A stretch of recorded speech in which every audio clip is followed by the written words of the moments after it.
Okay, good morning, everyone. I am Dr. Laura Bristol, Program Manager for Human Resource Development at the CARICOM Secretariat. And we are very pleased to welcome you to the third in the Caribbean webinar series that looks at the impact of COVID-19 on gender and education. Before we begin, I would like our panelists to turn their videos on. Excellent. Melissa, you'd need to adjust your screen. Good.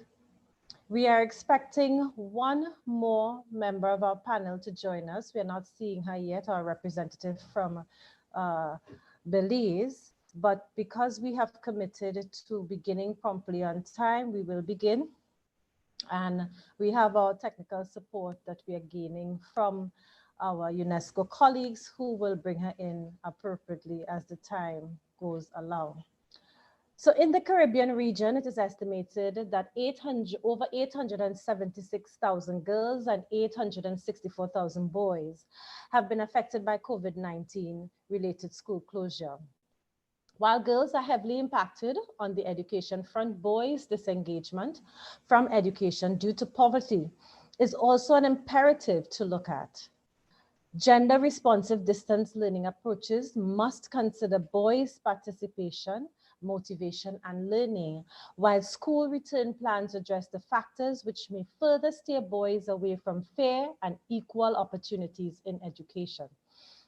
The COVID-19 crisis has shed light on particular and existing challenges still faced by girls and boys, and therefore it is essential for educational planners and practitioners to examine the existing and emerging challenges as a result of COVID-19 on children from a gender dimension, as well as to prepare national education systems and the wider society to address them.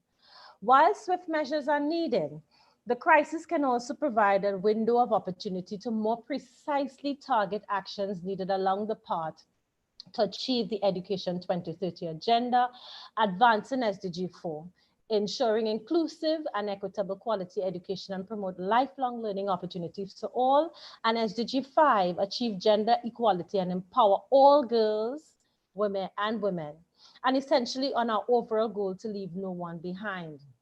This is the third episode of the Caribbean webinar series, convened in collaboration with the UNESCO Santiago and Kingston offices. Thus offers us a space for knowledge exchange and discussion on how countries can ensure a gender responsive, evidence-based actions during and after the unprecedented educational disruption. The following questions will be addressed. What is the impact of COVID-19 on gender and its implications on education? What efforts are Caribbean countries making to respond to the challenges? And what actions immediate, medium, and long term are needed to ensure Caribbean countries make progress towards gender equity and equality at times of crisis?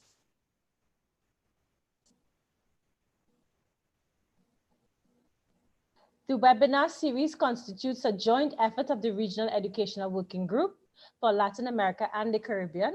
This group is co-led by UNICEF and Save the Children and comprises the following partners: AECID, ECHO, IFRC, INI, IOM, NRC, OCHA, Plan International, RET, UNAIDS, UNDRR, UNESCO, UNHCR, and UN Women. Good morning again and welcome. Today we would hear from a number of our member states, particular Belize and Dominica, and we would also hear from representatives and technical officers from UNICEF, Latin America and the Caribbean Regional Office, as well as the CARICOM Secretariat. And of course, we have our youth representative, Ms. Shona K. Burns. So I'll introduce you very quickly to our panelists, and then we will jump right in. Ms. Anne-Marie Williams, Deputy Program Manager, Gender and Development, CARICOM Secretariat. Anne-Marie, if you can give them a little wave. Good. Good morning. Good, fantastic. Ms. Shelley Abdul Zarezgi, Regional Gender Advisor, UNICEF Latin America and the Caribbean Regional Office. Fantastic. We have Miss Melissa Morgan, Director, Bureau of Gender Affairs, Dominica. Excellent. Ms. Shona Cables, Youth Representative, who's doing right now reading for a PhD at the Institute of Gender and Development Studies, University of the West Indies. Welcome. We are expecting our next panel member, Ms. Cynthia Williams, Executive Director, National Women's Commission from Belize. I would now begin by handing over to our colleague from the UNESCO Kingston office, Ms. Latoya Swaby Anderson. Many of you in the gender field within the Caribbean would have heard of the passing of our colleague, Miss Mary Allison McLean, who's the Caribbean representative, UN Women Multi-Country Office. She passed away suddenly, and we wanted to acknowledge the work and service of Allison. And to that extent, we want to pay a tribute to Allison. So Latoya. Thank you, Laurette. Good morning, everyone. Kindly allow us a few minutes to acknowledge the passing of Mary Allison McLean, Representative UN Women Multi-Country Office for the Caribbean. Allison, as she preferred to be called, can truly be described as a giant of a woman, and even a woman for all seasons.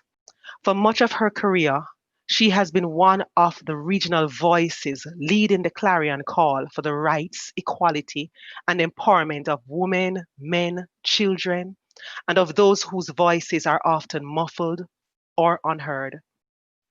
As attributed by the UN Women Multi-Country Office, Allison was an ambassador for gender equality, leading the Caribbean office for over 3 years, working with multiple stakeholders on gender equality legislation, gender education, employment opportunities, and services for Caribbean women and men.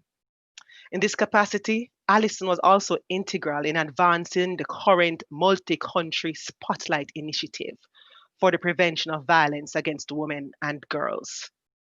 Before joining the UN Women, Allison has served in several capacities, including Permanent Secretary in the Ministry of Culture, Gender, Entertainment and Sport in Jamaica, and also as a Principal Director in the Office of the Prime Minister. Allison was a strong advocate for children's rights. She worked as a special advocate for children in the USA and has served as the Chief Executive Officer for the Child Development Agency in Jamaica. As one such contribution to youth development and education, Allison lectured for nearly 2 decades at University of the West Indies on international relations and negotiations. Her love for children and youth was evident in her always youthful, vibrant demeanor and full open laughter.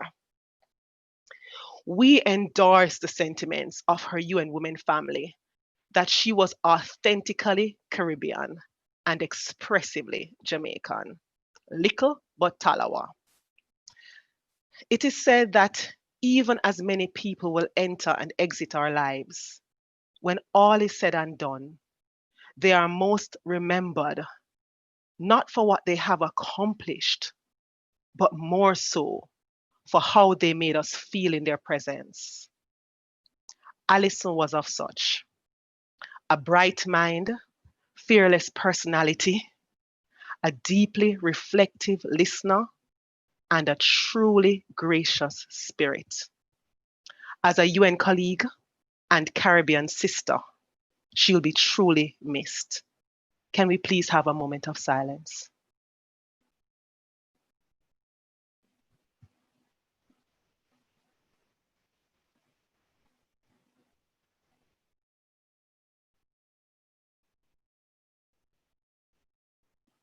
Over to you, Laurette. Thank you so much. Thank you for that, Latoya. And of course, we all pray, and I hope that our condolences to her family and to her UN family will be transferred and transmitted, and we pray that her soul rest in peace. That being said, the work that Allison and many others started continues, and we pay tribute to her legacy through this conversation that we are having this morning, as we continue to seek to serve our region and ensure the empowerment of women and girls. And I have a particular interest, of course, in boys. So I will always argue for the empowerment of boys and girls so that we build stronger societies within the Caribbean region. To that extent, let me just do quickly some housekeeping so you will understand how we would proceed with this morning's proceedings. Each presenter will have 8 minutes to present, and I'm going to ask the presenters to adhere to those time rules so that we can get more time for questions and engage with the members of our public who are participating both via Zoom and via Facebook Live, as you would see. So we give each participant 8 minutes to present. And after you present, we will be taking questions. I'm going to be asking our listening audience to put all questions that they have in a question and answer chat icon at the bottom of their screens.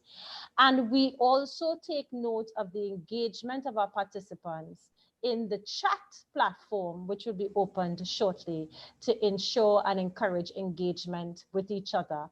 As moderator, I would also be looking at the chat because the chat gives me some ideas of where the interest areas are. And I'll also be using that discourse and that exchange to propose questions to our panel members. At the end of the presentations and at the end of the Q&A section, we will have a summary of key ideas. And of course, before we get to the summary of key ideas, we're going to give our panel members the last word that they want the region to take away from with them. Panel members, when you see that I turn on my video, that's an indication that you have approximately 1 minute left. Cynthia, welcome. When we were doing the sound check, can you just turn your audio on now, Cynthia, so we can ensure that your audio is working? Sure, good morning, and apologies for the delay due to technical difficulties. That's okay. Welcome, Cynthia. Good to have you here. And when we begin, you will, of course, share your screen and we'll proceed.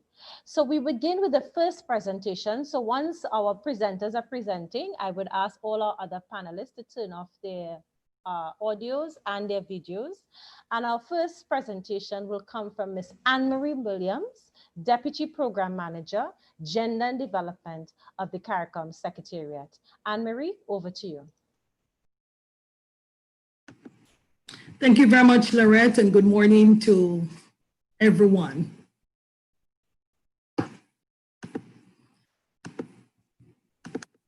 Okay. Are you seeing, everybody seeing the screen? Hello? Yes, Anne-Marie, we are seeing your screen. Okay. You can proceed.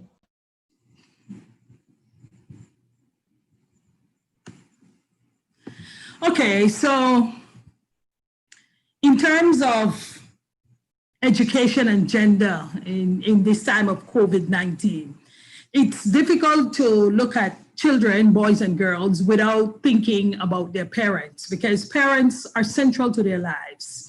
So if we start by looking at children under 5 years old, we know that children lack the real understanding of what COVID-19 is all about. However, as far as possible, parents really need to simplify the information on the pandemic.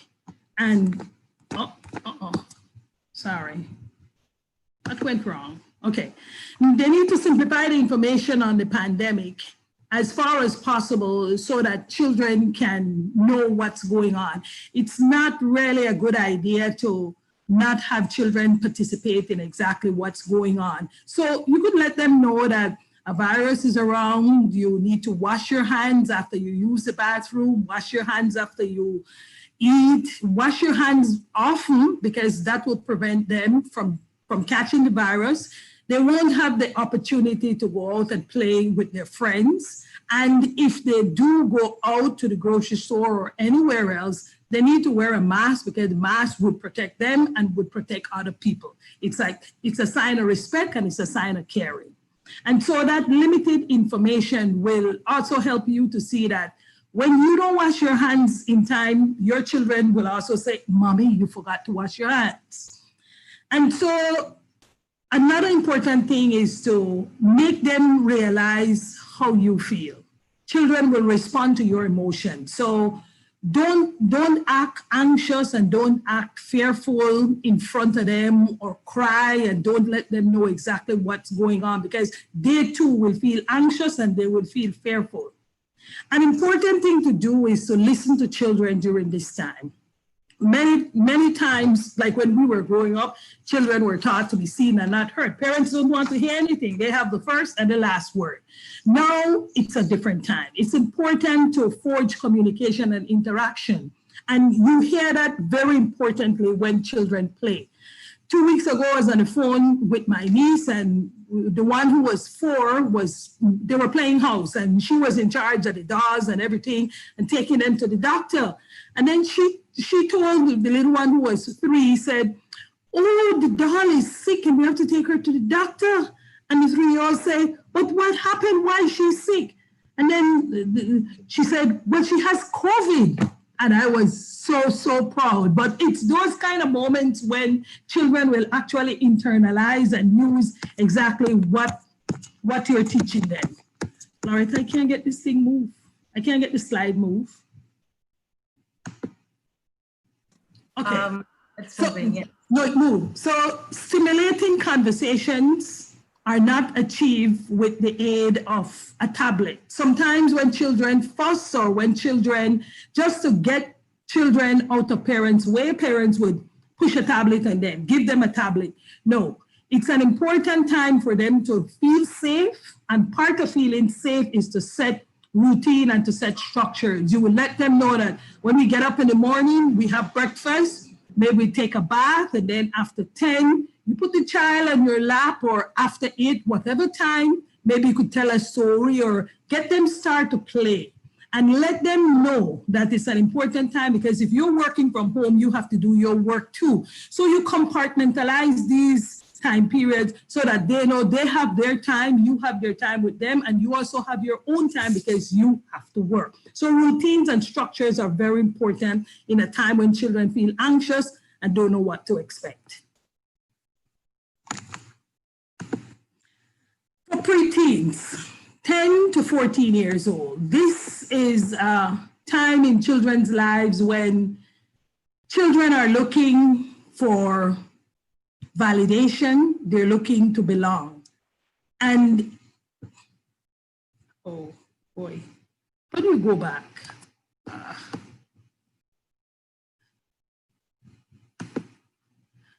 Okay, so they're looking for validation and they're looking to belong. And sometimes you feel that you don't have any control.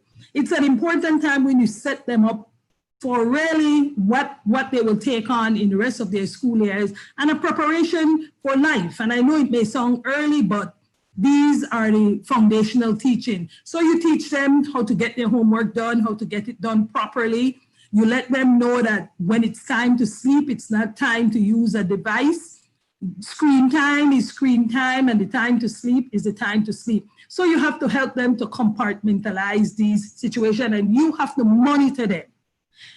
It's when children are feeling anxious and feeling fearful, it's the time as parents when you have to take control.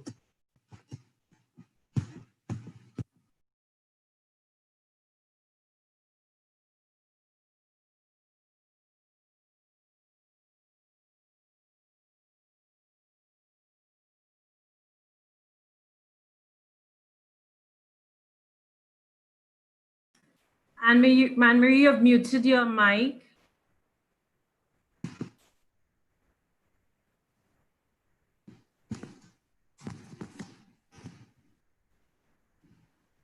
Okay, I need to slide just before this. Can you turn it for me? Because it's not moving here. Can you hear me?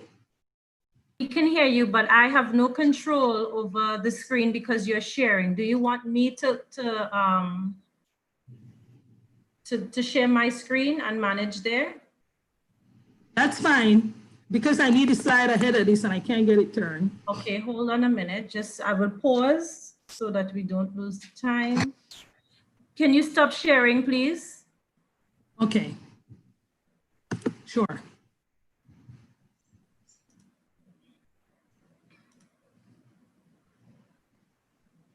Like it's freezing. No, don't worry, just now. Okay, so tell me if you're seeing the PowerPoint or the Yes, I am. You're seeing Yes, the I am. in slideshow form, right? Mm-hmm. Okay, go ahead. So I will go to the slide you want to get to. Is that the slide you want to get to? Right after this. Okay. Just now, my system seems to be going more. Okay, good. Okay. Right. That's better? Right. So we're talking thank you, Lauren. We're talking about one thing that causes anxiety, and the World Bank has warned about it, is food insecurity. And food insecurity, particularly among not only households, but affecting children. I looked for data in the region, most recent data with respect to COVID-19, and I couldn't find. But I find this piece of data, which actually came from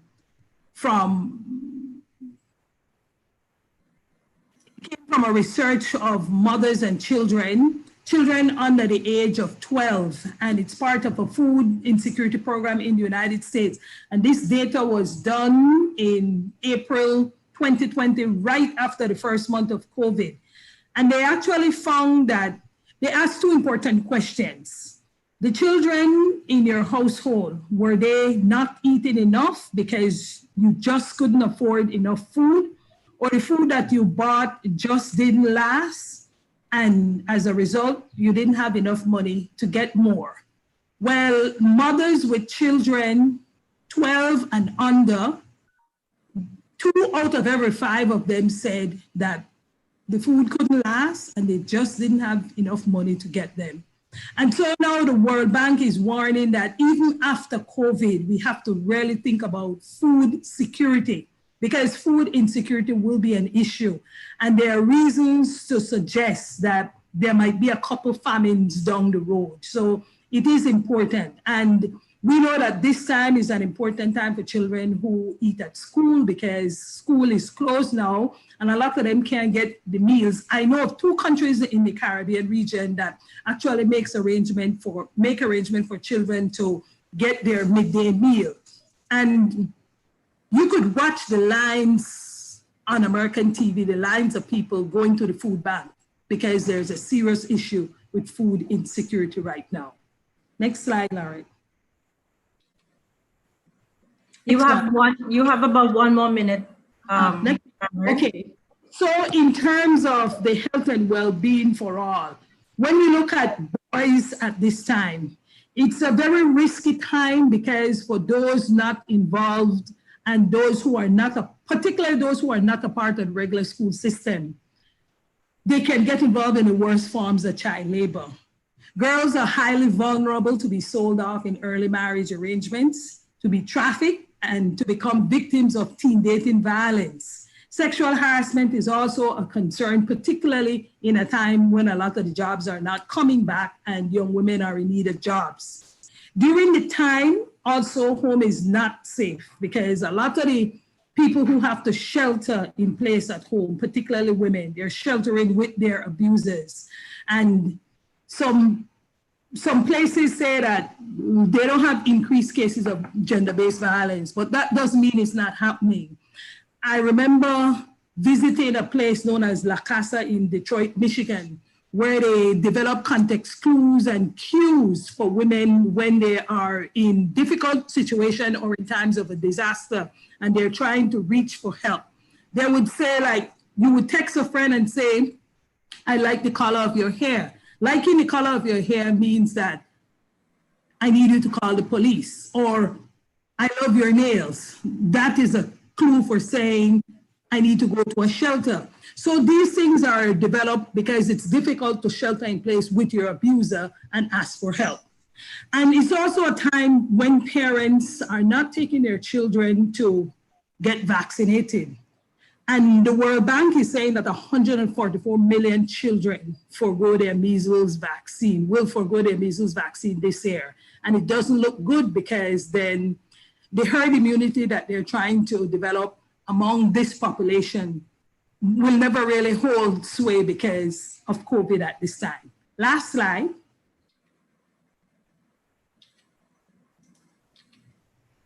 And in terms of education, when school reopens, teachers and parents will have to come together to decide what exactly to do. We know that a lot of schools will opt to promote children, but what do we do about the learning gaps in education? Gaps from the 6 months they may have missed, and also gaps in that we know that a number of them have not finished their textbooks and you're sending them by promoting them onto another class. So how do you deal with that?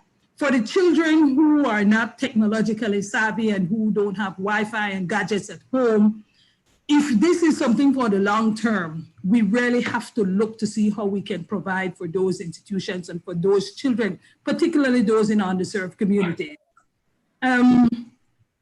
We need to look at sanitary and bathroom facilities, particularly for girls. When we talk about menstrual hygiene, those things are important when we go back to school, particularly not only in COVID, but beyond COVID. How do we prepare for proper hygiene, washing our hands, going to the bathroom, dealing with these things?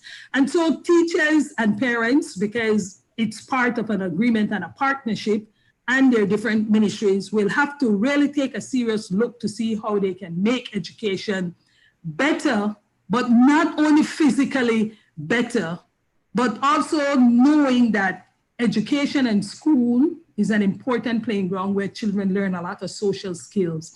Can you wrap up, Anne-Marie? Yeah. Huh? Can you wrap up your time?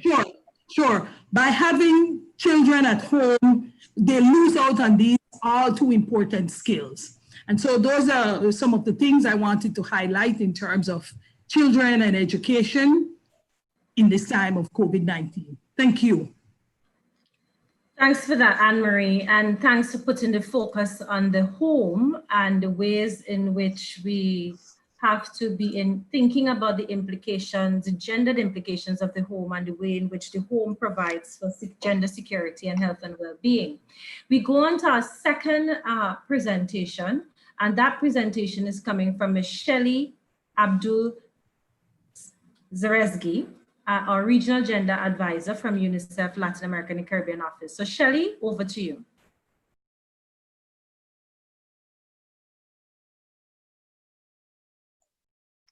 Thank you very much, Laurette, and a big thanks to both CARICOM and UNESCO for inviting me to this webinar. I'm just trying to get my presentation shared here, even though we practiced it before. So you click on shared screen. Yeah, I've done that.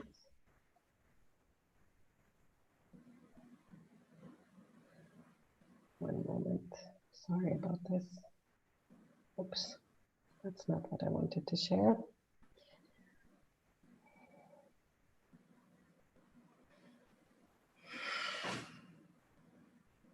Sorry, I practiced it so many times and I have the presentation open here. It's always something. I know. It's gonna happen, and I don't have your presentation, Shelley. So. Okay.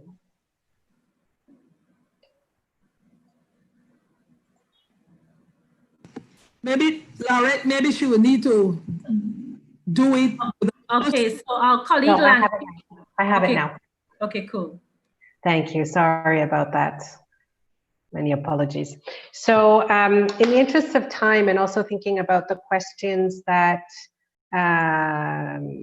Laurette put out in the beginning now in terms of the questions around impact, existing efforts and actions, what I would like to focus is on a little bit of an overview of what we know about gender and education in general, and then look at some recommended actions, knowing that others in the panel, as Anne-Marie has done, are best placed to look at some of the other questions that Laurette mentioned.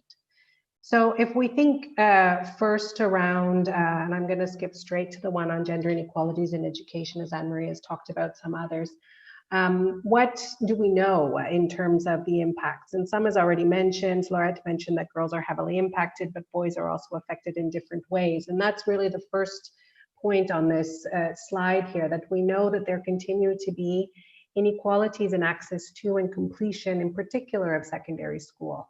Across the board, we seem to have reached gender parity with respect to primary education, but our challenges are still with respect to secondary school transitions and completions. And while much of the data we have, and in particular in the Caribbean, shows us that girls outperform boys in terms of secondary school completion, the reasons as to why girls and boys drop out of school are profoundly gendered.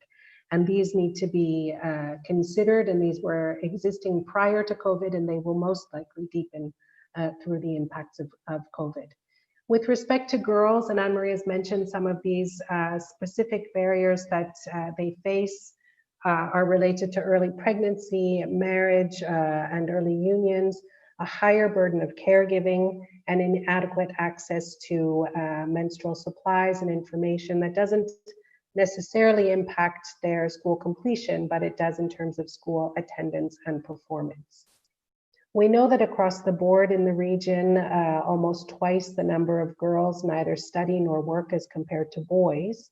And while that in and of itself is of concern, and we can think about the gendered reasons behind that, we also know that general time use data shows us that girls are more heavily represented in care work, which affects their abilities in terms of participating in learning activities in school, while boys actually show a higher representation in paid labor outside of the household.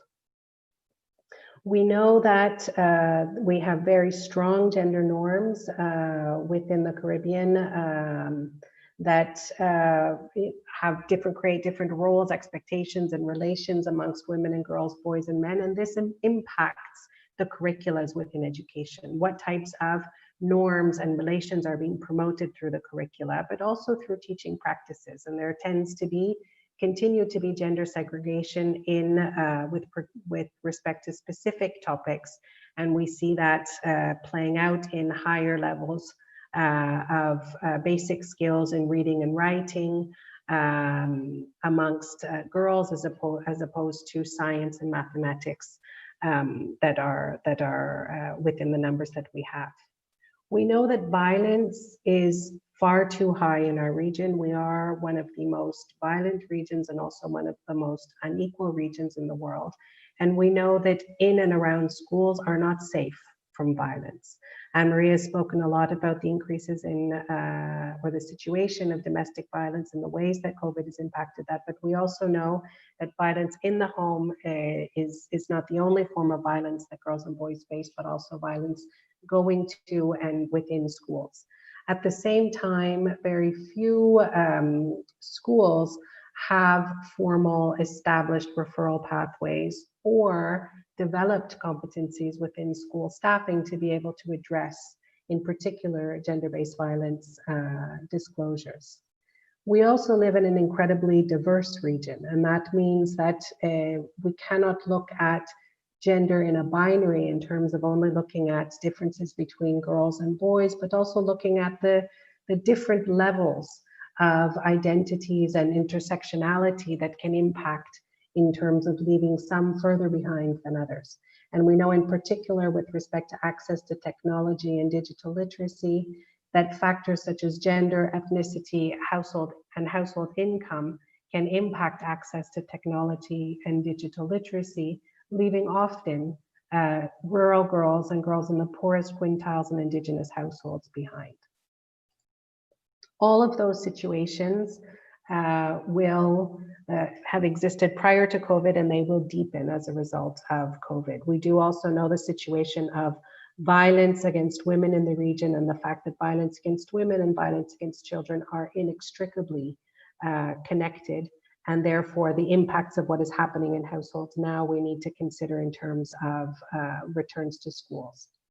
What do we know about the impacts of school closures, particularly thinking about this principle of leaving no one behind and gender equality? Globally, we know that teen pregnancy, child marriage, and early unions in GBV increased by almost 9 times as a result of school closures. We also know that digital and online learning requires access to technology such as tablets, laptops, and internet that disadvantage certain groups of children and adolescents.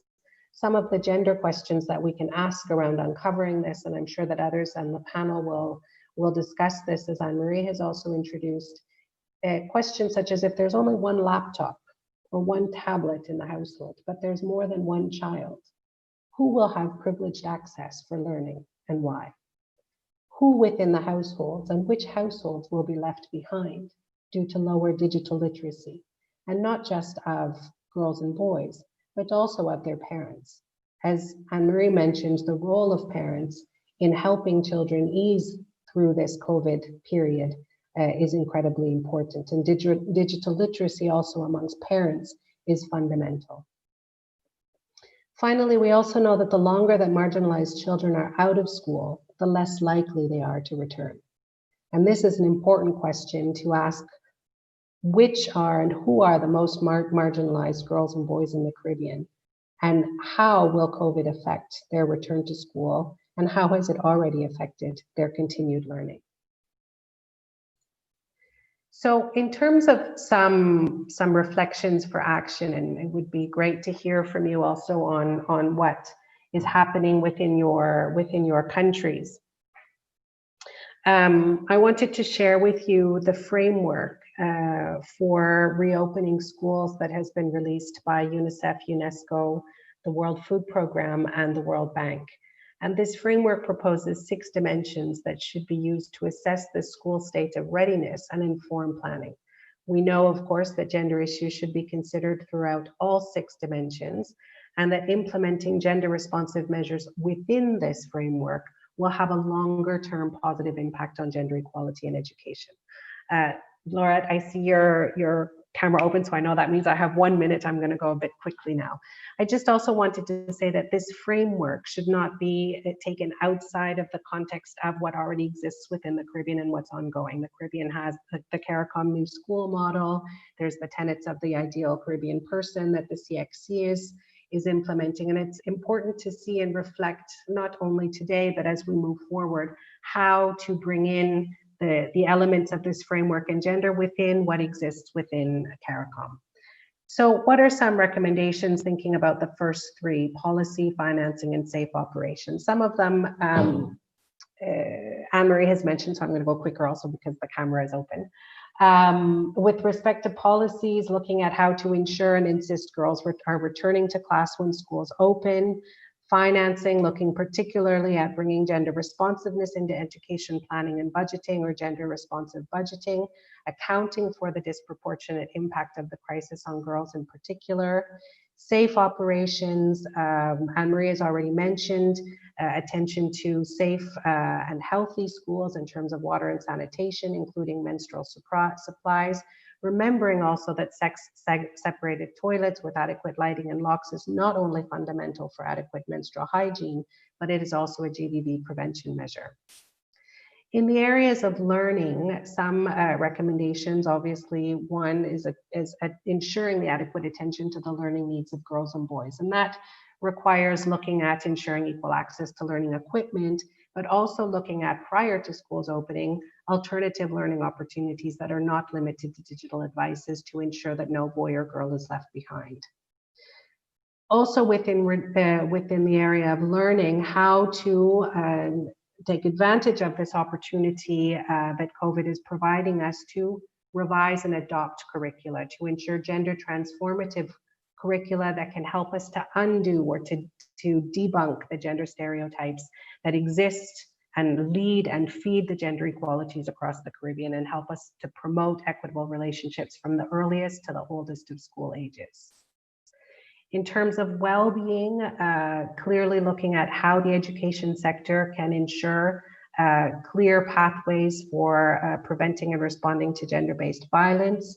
We have several different guidelines from UNESCO, from a range of other agencies, as well as CARICOM within the new school model, in order to be able to see how best to do that.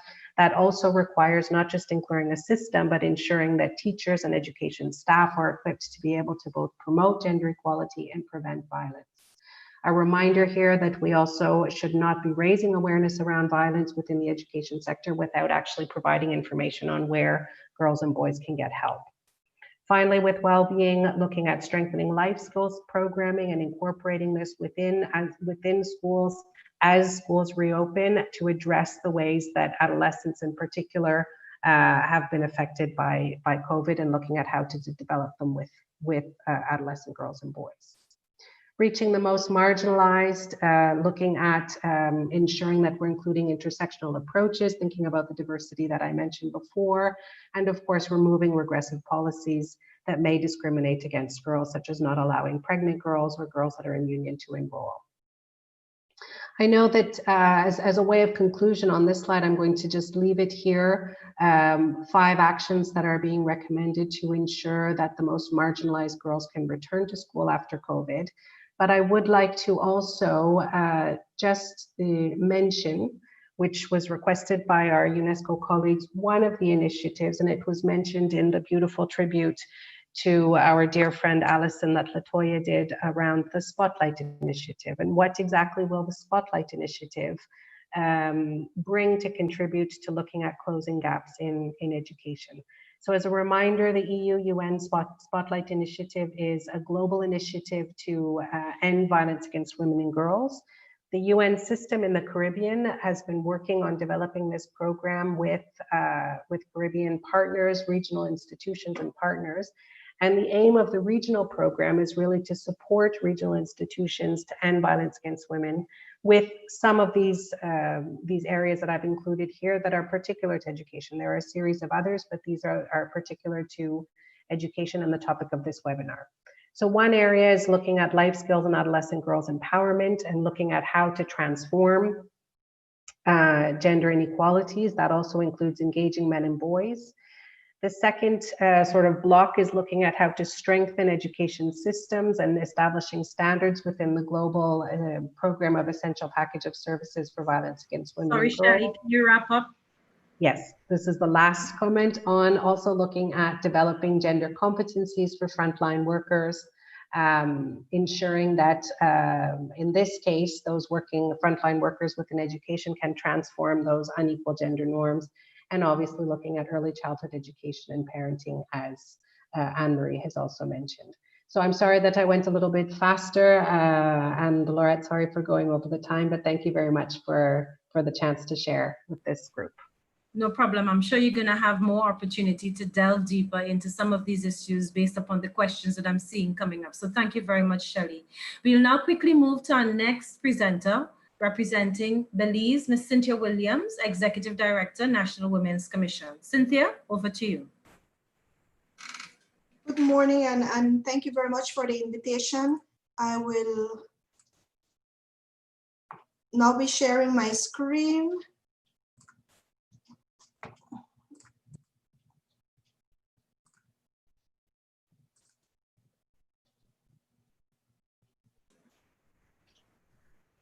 We can see you, but we can't see your screen as yet. Good, it's coming up. Okay, is that okay? Yes, do you want to put it on slideshow?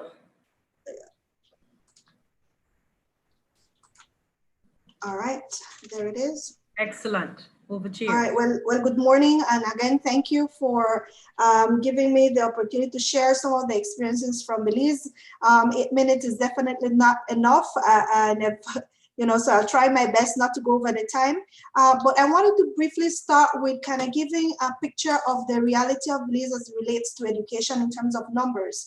So I think in terms of Belize, and it has been mentioned, when boys and girls start in their education process, they're basically on par. And in Belize, we begin to see the changes in primary school where more boys go to school than girls.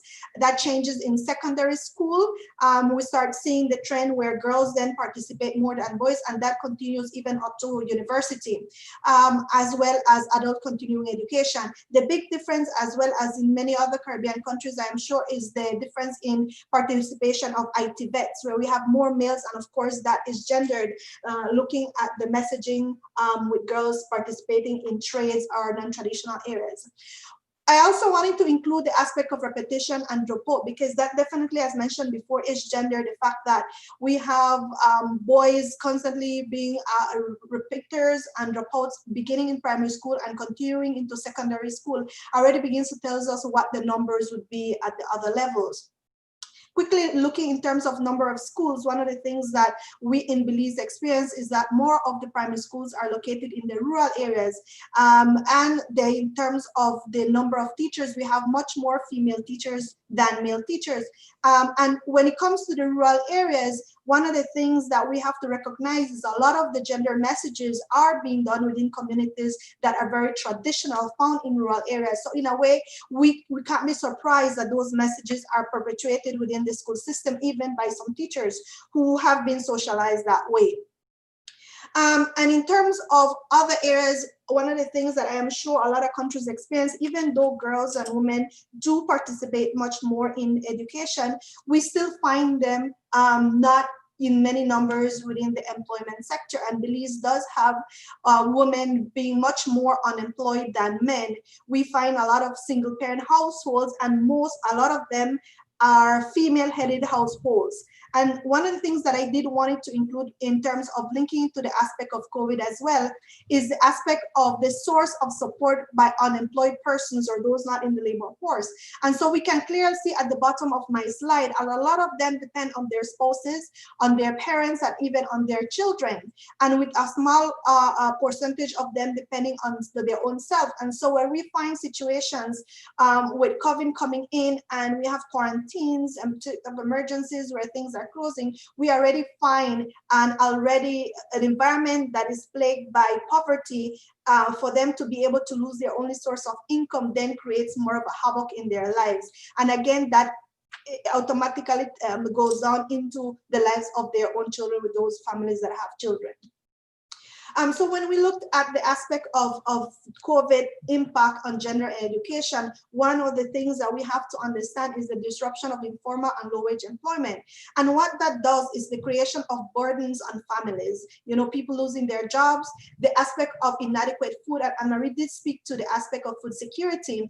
And that definitely is something that affects the education of children. If they are unable to concentrate in school, where at times they were provided with food, then what happens when they're at home and they no longer have that support for additional food through meals that they are given. We also look at the psychological stress, and Marie did touch on that aspect that children don't understand. Children are afraid, they don't know why is it that they can't go outside, have to wear this. So those additional stressors then do create disruptions in the way that they see their education as well. We look at the household structure and composition being a factor. The level of education of parents impact the ability and the time that they will actually participate in this in the interventions that the Ministry of Education around the world have implemented for them. They are living in confined spaces, and often the aspect of violence adds another component to why children may not be able to participate. And then Marie did make briefly mention in fact that in Belize, we haven't seen any increase of violence, even in terms of abuse and violence against children.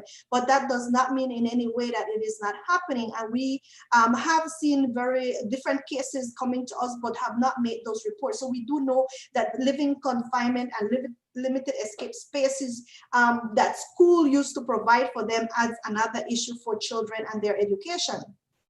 When you look at the aspect of adequate childcare, and one of the things that we find in Belize is that a lot of times some of those childcare also provide tutoring aspects. It might not be the best, but a lot of them do provide tutoring opportunities for children, so that they have lost that, they are unable to be to get that source of support. The aspect of social networks breaking as well due to the quarantines and state of emergency becomes harder for them to be able to access, and other resources as well.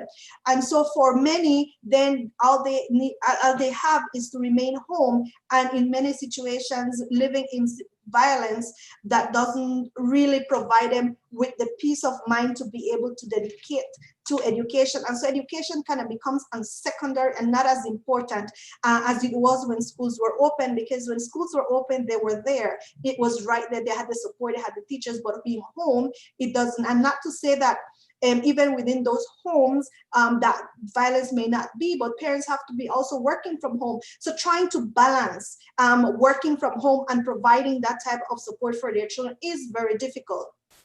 In some instances, and we have seen it in Belize, the aspect of the breakdown rule of law.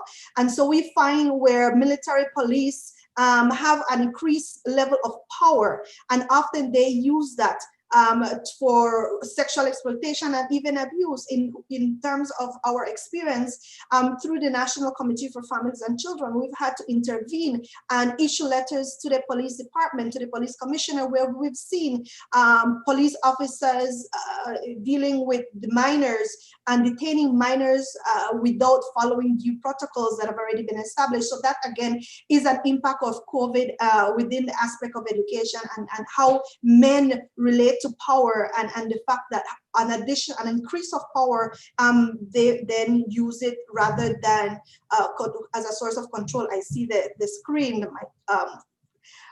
Again, very quickly, in aspects of education, and we kind of touch a little bit of it in terms of girls having additional support, need to work within the home and provide childcare as well. Adults who are in educational institutions, they have to focus on home responsibilities, and often going to school provided them with a space to be able to be safe and access other services that no longer happens. But we also have to remember that boys are not excluded, and a lot of times in the rural areas, they are expected to be able to go and also support with the farming. And often it even adds another issue where in Belize, a lot of the young men were detained for violating quarantine and curfews because they're out there trying to look for food. And again, that's a gender connotation to it as well, because it's expected of them. I wanted to quickly do include this aspect of certain groups at risk, because often we make assumptions that persons with disabilities are not affected, or the fact that they may not understand the situation, they might not understand and be able to see what they are. But when it comes to children and education, often they lose big time because they no longer have that support to support them, and parents don't have the ability to provide them with that additional support when it comes to children with disabilities. And so I think the aspect of how do we continue from here is very important. For Belize, we made a decision to everybody moves to another grade, but then that has implications. Parents who are not able to support their children, they're not able to meet the guidelines when they go into the other grade. Of course, we look at repetition and we look at dropout. So those are very serious consequences. But at the end of the day, those decisions have to be made, and so we have to be able to look, how do we move from there? In terms of Belize, very quickly, I think one of the challenges, as in many other countries, is really looking at how do we mainstream gender into these efforts. And so in reviewing some of the work that has been done, we were able to see that several themes of shared responsibility in a home were included within the different learning tools that have been developed for children. But again, one of the things that we noted is always not included is the aspect of men's reproductive cycle. So we talk about menstruation, we talk a lot about that, but we forget that we also have to speak about boys and their experience sexuality, and in that way we make them feel more comfortable about that. So we have that a bit still a gap. We did some training with district education officers as it relates to gender of the past year, so we feel at least with a bit of sensitization, although minimal field work is starting now, they'll be able to begin to identify those nuances that before they were unable to.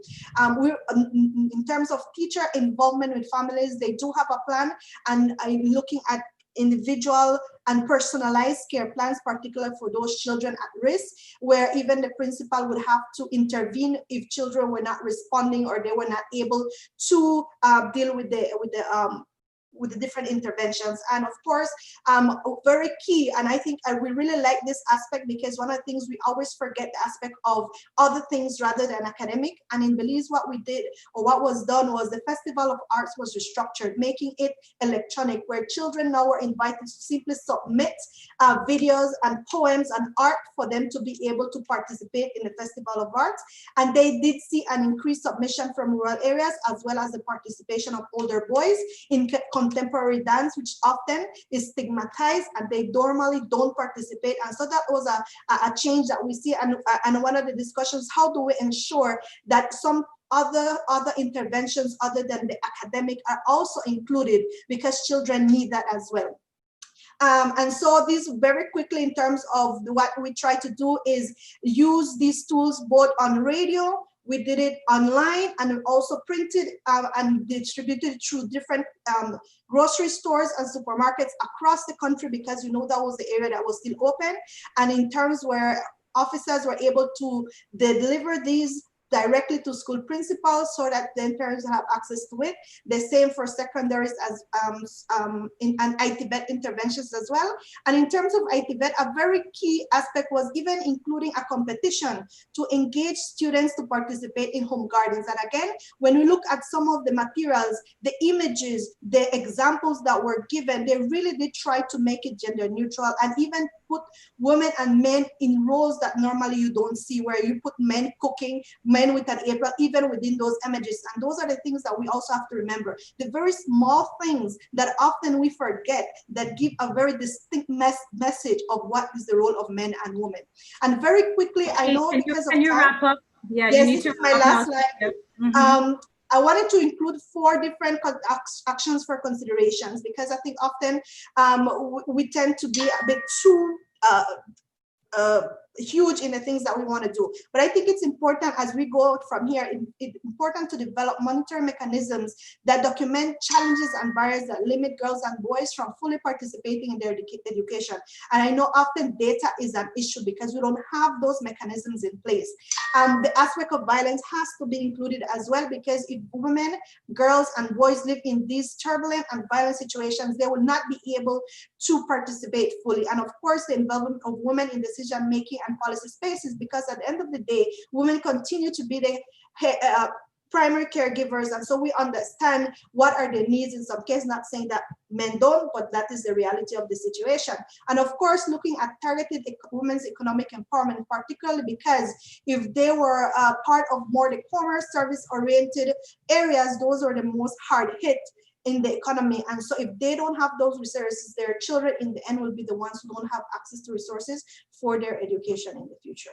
Thank you. Thanks for that, Cynthia, and thanks for drawing to our attention the need for data, especially one of the key takeaway messages is related to using that data to address the marginalized communities within the gendered sector as well. So thanks for that. We will quickly move on. We have 2 more presentations coming, and our time is quickly running out on us. And if we want to accommodate for any questions at all, we need to stick to time. So I'm going to appeal to our next 2 participants to help us make up that time around that. So we would now have the next presentation from Dominica, Ms. Melissa Morgan, Director, Bureau of Gender Affairs, Dominica. So Cynthia, you need to stop sharing your screen so that Melissa can share her screen. Can you tell me how to do that? Just click stop share at the top of your screen. Excellent. So Melissa, now we are over to you.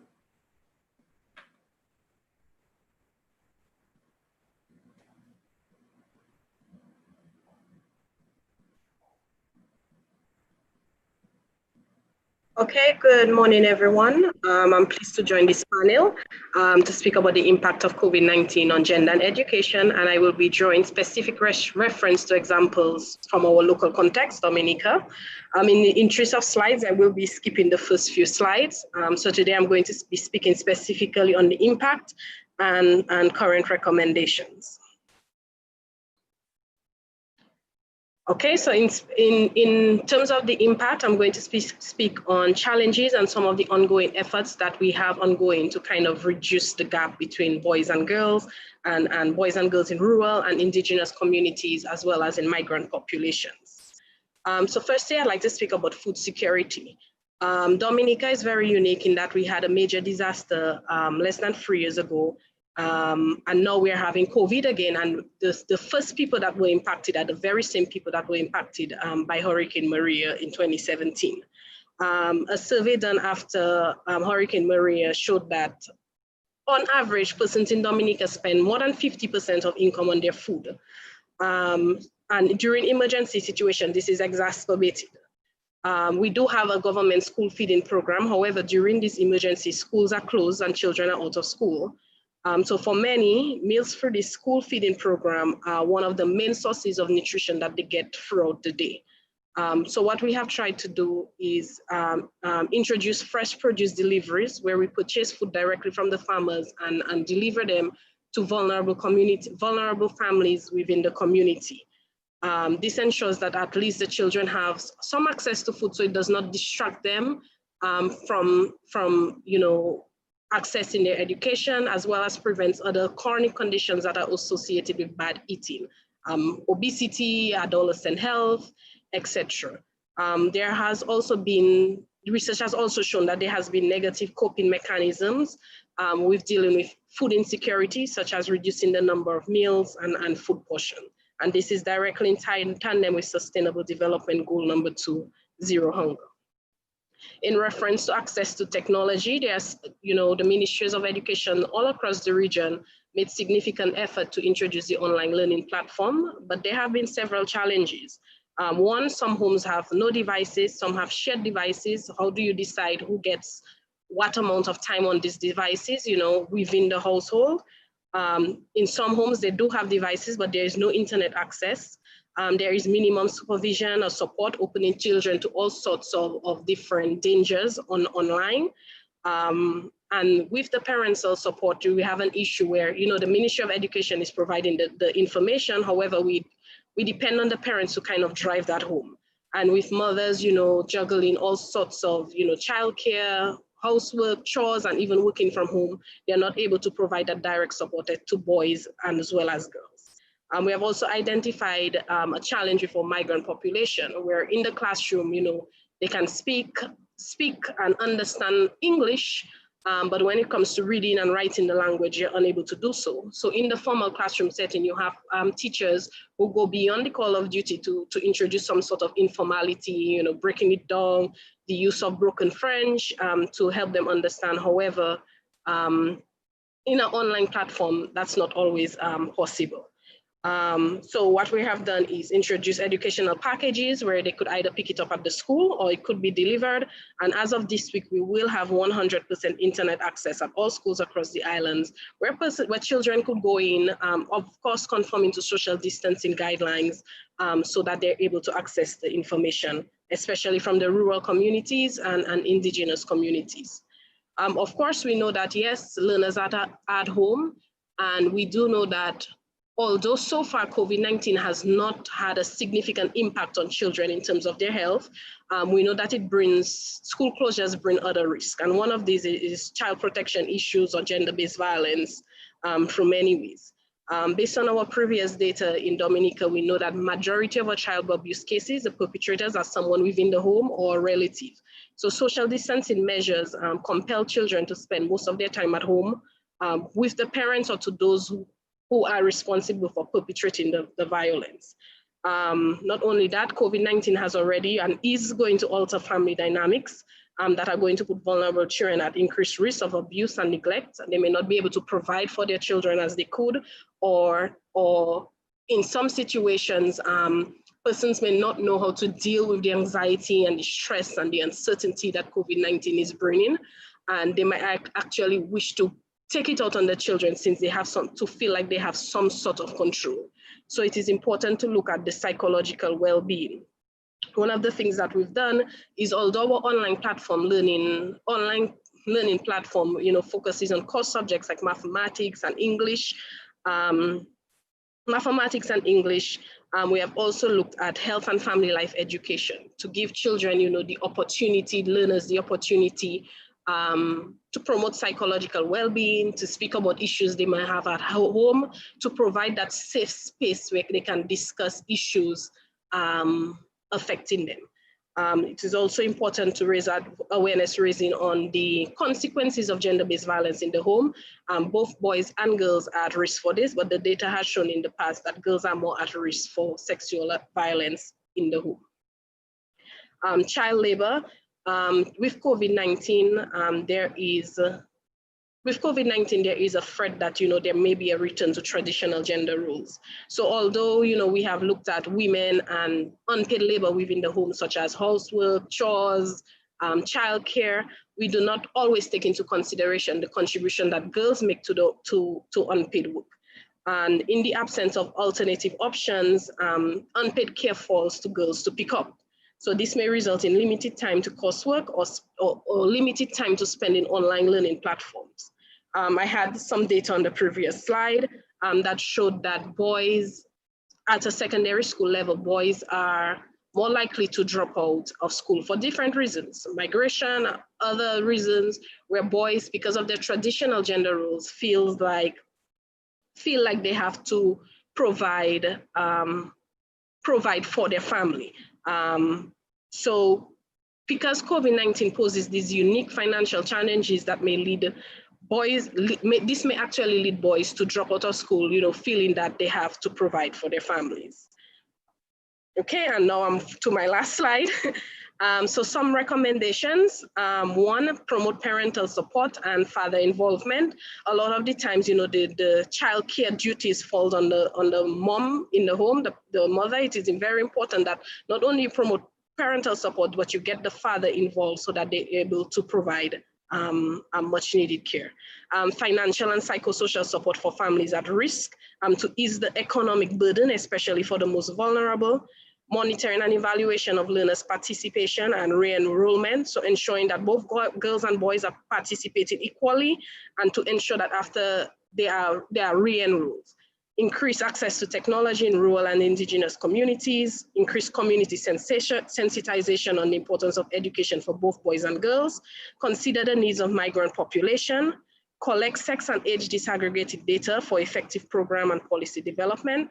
And the last one, strengthen the synergies between ministries of education, health, social services, and gender affairs so that we can strengthen the response to issues that affect learning. Thank you. Thanks for that, Melissa. Thank you so much for sticking to time as well. Really appreciate it. So very quickly, we will go over to our last presenter before we begin to engage in the conversation. Ms. Shauna K. Burns. Shauna, over to you.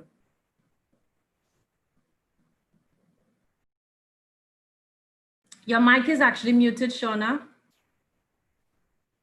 Yes, thank you. Good morning and good afternoon, good night even to all the participants and attendees today. So today I will be bringing the youth perspective. Let me quickly share my screen so that we can start.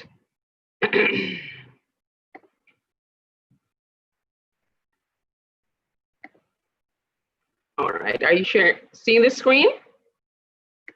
It's coming up. Yeah, so you need to go to slideshow. Yes, it's on slideshow. Is it there? Yes, Shauna K, you're set to go.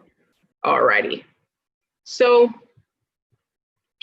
today I just want to reiterate some of the points that the fellow panelists have made. So quickly, just from the youth perspective, some things that we have found is that obviously a return to some of the traditional gender roles in home and community often realizes that for many school-age girls, especially teenage girls, they have had to take up roles back in the domestic sphere, helping with household chores. In fact, sometimes running the household completely on its own, taking care of younger siblings, cooking, cleaning. And while boys may have had to go back into the field or farming or go to work or find some type of gainful employment in order to contribute to the household, or the parents themselves may not be able. And the fact that they have to, they don't have to be in a classroom, it's often taken for granted that, okay, they can just go ahead and do schoolwork at any time. So we see some type of return to some traditional gender roles. For our young people, we have an increase in sexual exploitation of girls and young women, oftentimes because they're now spending so much time at home. Family members, community members, friends of family who is around the home, offer them these type of sexual favors in return for money. Or oftentimes just because they see them there and they're at risk of sexual exploitation. Quickly, as one of our panelists already mentioned, we do see an increase in period poverty for school-age girls, oftentimes because it is the guidance counselors, it is trusted teachers, it is their peers where they get their monthly supplies from. And with the return to home during COVID-19, we're also finding that they just don't have access to their monthly supplies because of various reasons. Their parents or guardians can't afford them or don't provide them with what it is that they need.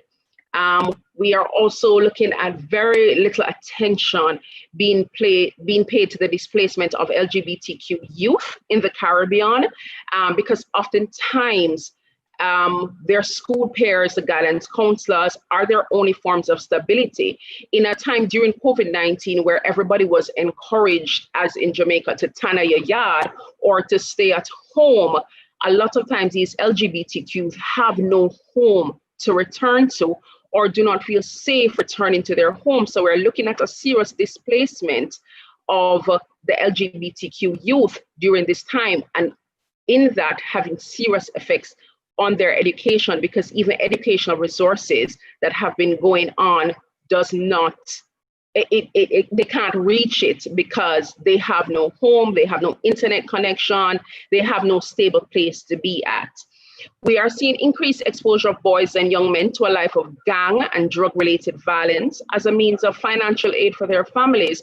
And as a few of our presenters already touched on, many young men or many school-age boys are now at risk because school have now been closed in some of our Caribbean islands for 2 months or so.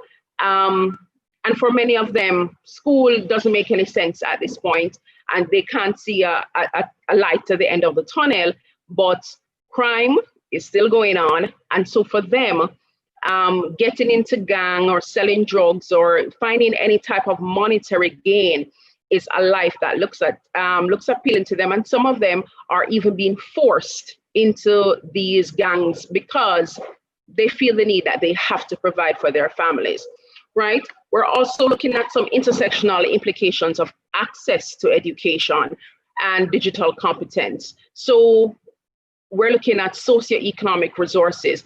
One of the presenters, or many of the presenters, spoke about access to tablets and laptops and devices that will enable them to learn. However, who has access to these devices and how are they reaching them? You know, in a lot of our Caribbean islands, we're seeing that disproportionately girls don't have as much digital competence as boys because they were never allowed to. And in some Caribbean islands, you might actually see the reverse, where more girls are probably interested in gaining digital competence or being in school via online mechanisms where boys are not. So we really have to look at race, economic, class, financial capability, right? So finally, some things that we're looking at is psychosocial support for both boys and girls from their peers. Understanding that being in school really allows a stabilizing force for many school-age children. Oftentimes, their peers are the only people they speak to. We know that especially preteen to teenage years is a very interesting time, and they don't feel comfortable sharing with family members, sharing with older friends, and so their friends are the only people that they speak to. A lot of boys are missing their athletic teams, football, basketball, so that this is where they perform. We know that a lot of young people need to exercise that energy, and that is a part of their holistic learning. So one of the things that we realize that has been done, and a lot of our Caribbean countries, we realize emergency response has been geared towards continued education via distance learning and in an electronic capacity. Not all and not only, but majority, this is what we're seeing, and this already has implications because who has access to these? And am I that type of learner? We have to pause and acknowledge the various modes of educational engagement that has been used. We have several of our Caribbean islands. We're using TV programs, radio programs, digital unlearning. They're sharing some through WhatsApp, all of these different ways. So we do know that we're really putting out an effort to engage them, and we must acknowledge that. Community notice boards are being used as a space, you know, perhaps the school notice boards in a community. They can go and pick up actual paper or booklets, as in Belize, to see, okay, I am not a computer learner, so this is how I must get it done. Engagement of physical activities through social and traditional media. For example, in Jamaica, there is the Jamaica Moves campaign that runs during the day that provides movement and dancing for people who will be missing those things. But we do know that there's no real gendered response to education. This is just a pictorial example of some of the online platforms and the non-online, so radio and TV, that are being used. And quickly, as I end, some recommendations that we have here is a multi-ministerial public campaign educating members of the community on gender dynamics for youth and COVID-19. I can't say how important it is that if we educate community members, they are the ones who stand in the gap for us in terms of being gatekeepers, who will say to us, okay, I noticed that Shauna is not, you know, in school during this time or online. Shouldn't she be listening? Why is she on the road? So if we know them that there are gender dynamics that should be going on, they will be our watchdogs oftentimes. So a wide-scale public campaign is needed. Ministries of Education implementing targeted gendered approach to distance learning. Engagement of youth and student leaders in creating distance learning curricula that must focus on multimodal techniques to engage the different genders. Oftentimes we plan for youths without engaging youths. And we really have to step up our game on that. There are older teenagers or people who will know, okay, listen, this approach won't work because teenagers or young people, I don't want to learn this way, or this particular thing that you have set up for us to do, it's not going to reach us. So we have to engage youth. Engagement of the physical education teachers and coaches to help create sports or game-based educational initiative to engage kinesthetic and multimodal learners. So we have them at our disposal. We need to utilize them to say, okay, how can we make this educational assignment a game? How can we make it a sport that they can play with their cousins, siblings, community members, if they are allowed to? We have to use our resources. And finally, the utilization of school and community social workers in engaging families of both girls and boys in addressing any gender-related issues within the home in order for children to have greater access to educational resources. Our social workers are a great resource in the Caribbean. It would be remiss of me as a social worker myself not to highlight that we must utilize them. They stand in the gap for us oftentimes. They are known in the communities and well respected in the communities, and we have to utilize their great advantage. So thank you so much. Thank you for that, Shauna K. Very interesting information shared across all the presentations. So I'll ask our panel members to turn their videos on. We are going to be engaging in the question and answer session. So the way in which we will do that is that I'm going to read, we have some questions that were already posed in the Q&A section, and there are issues that will be popping up in the chat. We have opened the chat up, so I am anticipating that our participants would be engaging with us there, and I'll probably draw from those issues to create some of the questions. So I see Shelley, I see Shauna, and I'm looking for the rest of our panelists. You have to turn on my video, he says that. Okay, well, my host has stopped it, it says. That's okay. Our colleague from UNESCO will help us with that if we can't get you. Okay. Oh, yes, good. It's on. Yeah. Melissa, where are you? I'm having the same problem with Anne-Marie. It says that I can't start my video. Okay, so we'll get some support from our colleagues again with that. There you go. Good. So all our panel members have spoken to the issue of data. And of course, all our panel members have also spoken to the challenge of data. And the issue of data is actually coming up within the chat, and it's coming up within the Q&A section. So I'll pose the first question for you, and I'll ask Anne-Marie and Shelley to respond to these questions from the intergovernmental agency approaches. And I will ask that the responses are succinct, because we do want to entertain as many questions as possible. So think about the question and come up with the fastest way to answer the question as we engage, yeah? How can we ensure that we have access to empirical and relevant data to inform presentations that are intended to focus on data, on gender analysis of education during COVID, as well as reopening after containment? Has any protocol been developed that could allow for gathering of comparative data across CARICOM and Latin America and the Caribbean member states? So Shelley, you want to go first, and then I'll ask my colleague from CARICOM to go very quickly.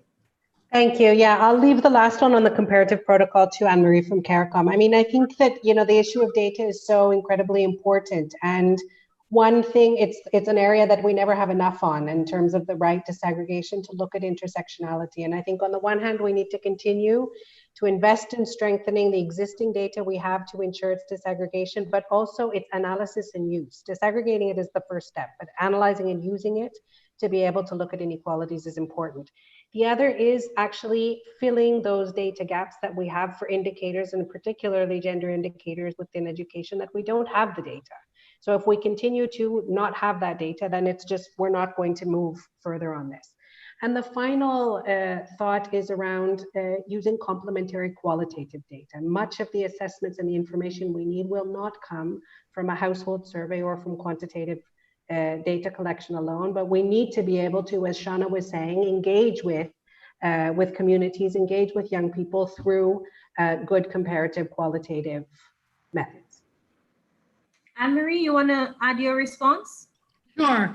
Data is always an investment, like Shelley said, and it's not only enough, yes, to gather the data and to disaggregate it, but particularly for education, we have to make sure that data are actually part of gender disaggregated data too. It's not just important to say 50 boys, 20 girls, but what are the girls' contribution to education? What do they bring to the fore, which is different than what the boys bring? Also, too, we may not be able to always do these big studies, these big prevalence or so, but administrative data also helps to stand in the gap. And small surveys done in communities can also complement what we're trying to find out, especially in the area of qualitative data, which is rich, which is important because a lot of rural communities can understand the qualitativeness of data. It speaks to them. So we have to pool not only our financial resources, but share what we have. Quit working in silos and make sure that the information is readily available. And that is one important way how we could start to think about disaggregating and actually interpreting what the data is saying. So that's my contribution. Thanks for that, Anne-Marie, appreciate it. We want to go very quickly to the next question.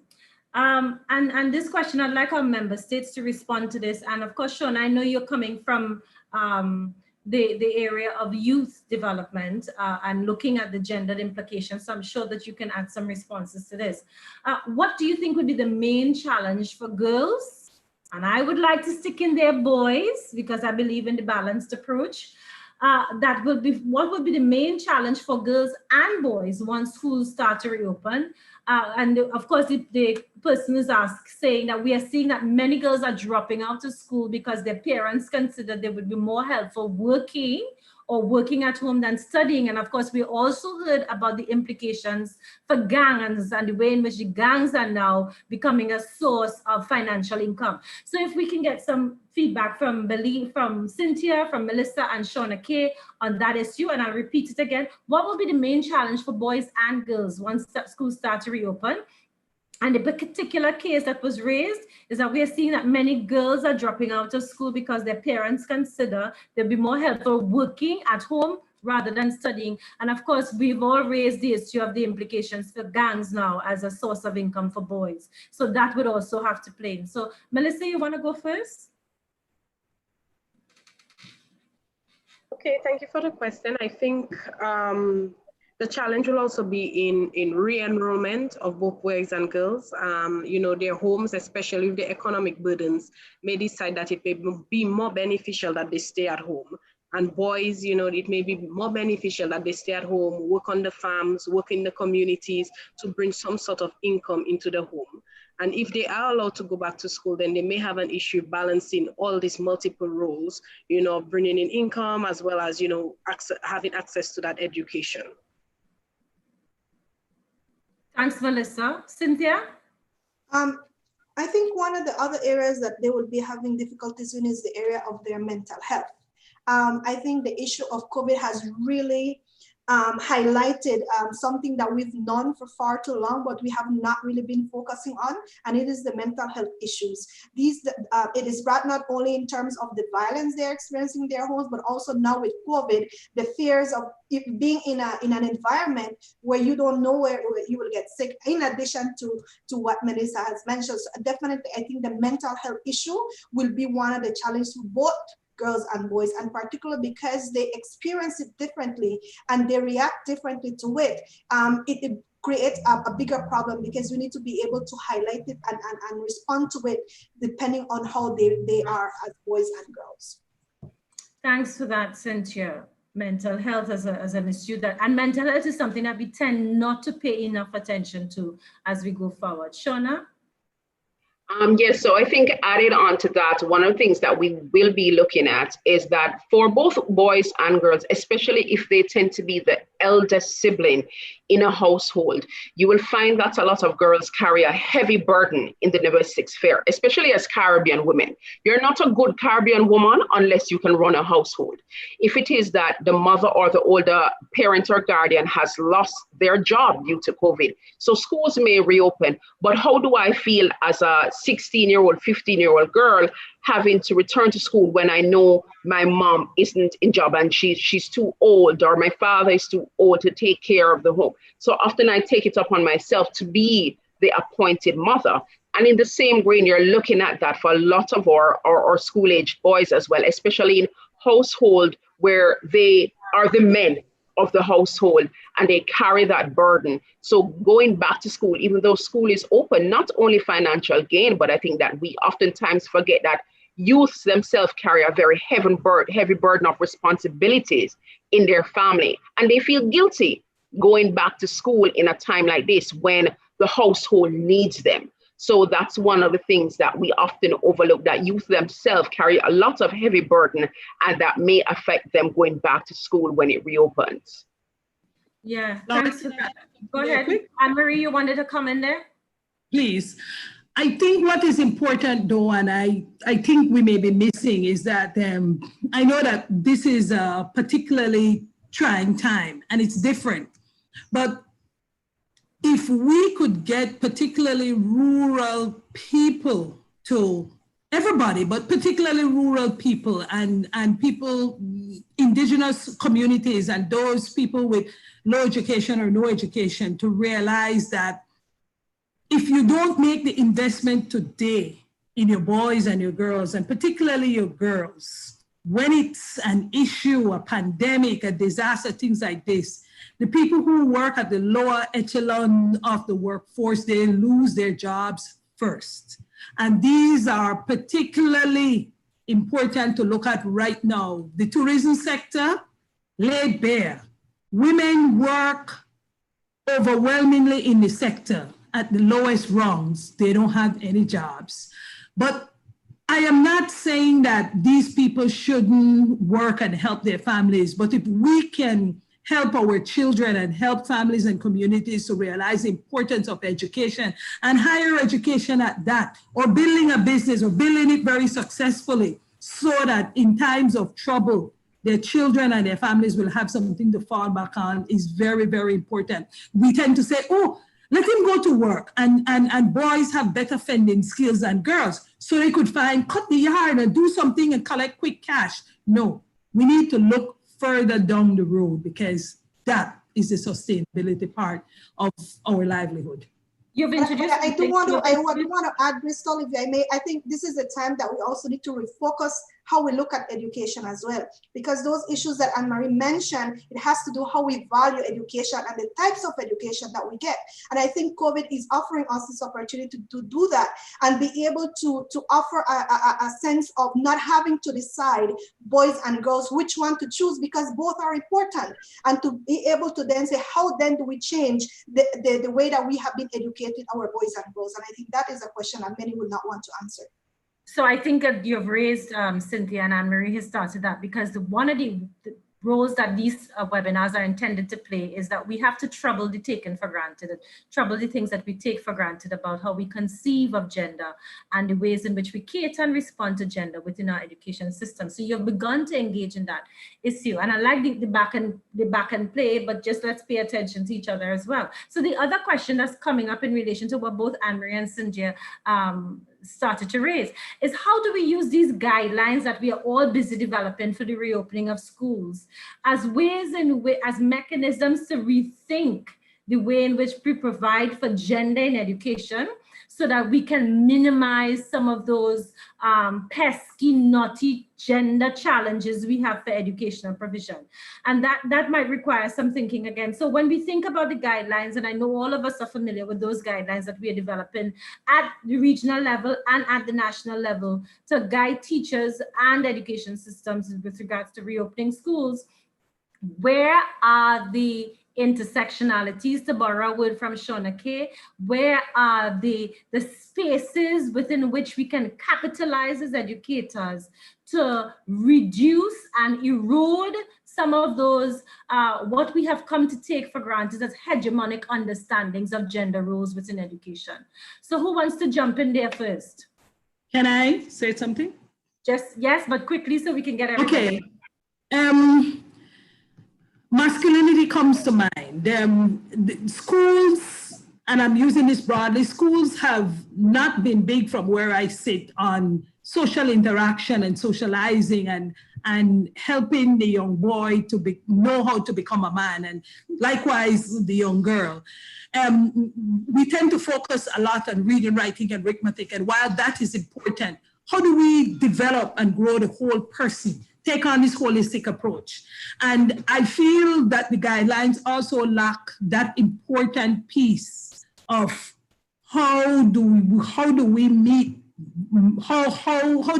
boys and girls at the level where they learn respect, they learn to socialize, they learn that being macho is not the answer.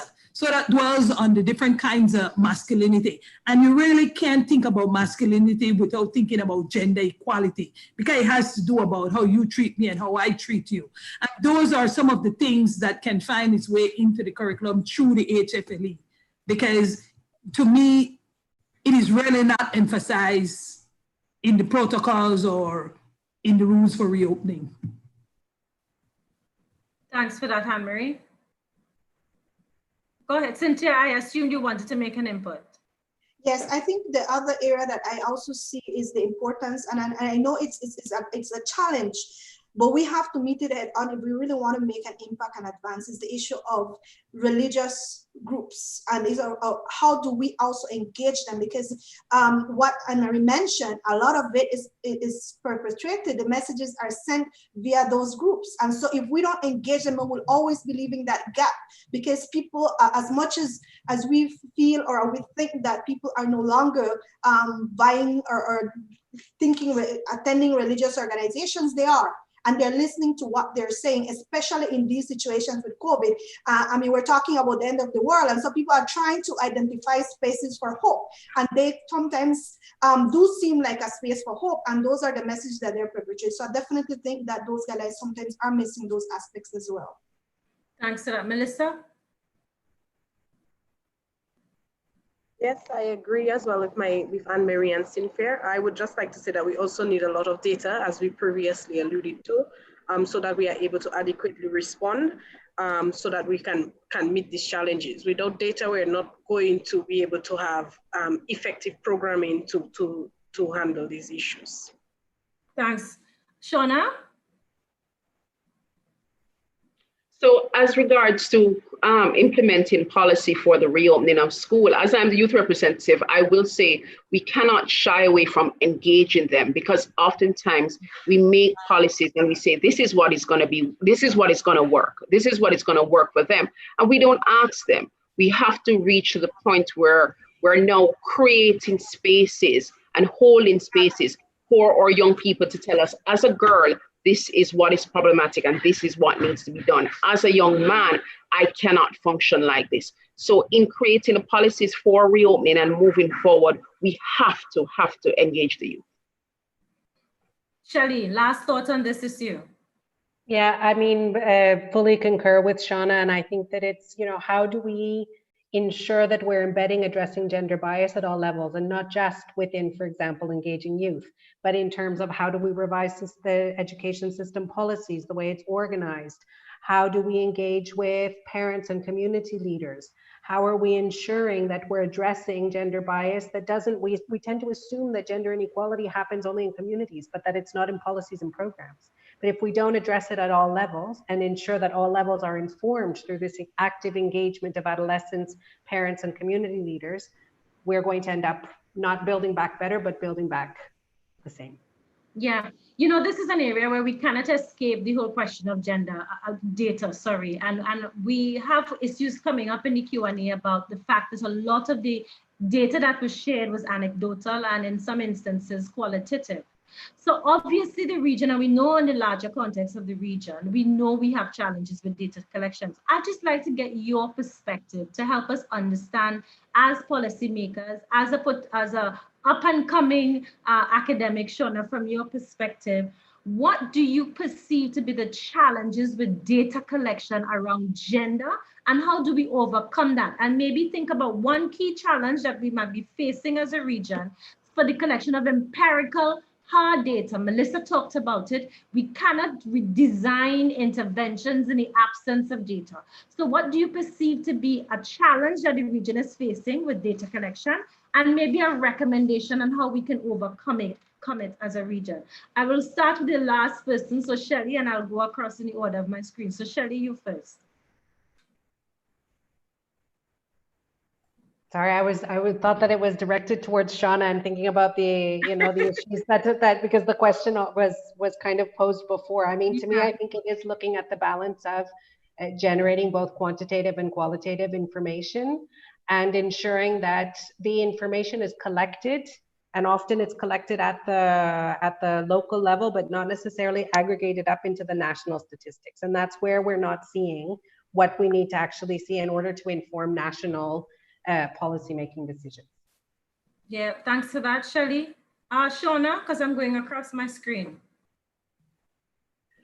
So I agree with Shelley in terms of a combination of both quantitative and qualitative data, because I do believe that on many levels, a lot of people, especially policymakers, understand numbers and crunches, and they want to see percentages and figures. And in terms of understanding gender data and how it has its impact for real life, I think we have to be able to add the qualitative as well to it, because I think when we look at it, numbers say one thing, but we have to be able to tell the stories, because oftentimes it is in qualitative data that we reach people to make the better decisions that they have to, because especially as Caribbean people, we're auditory, we're visual, we are emotive.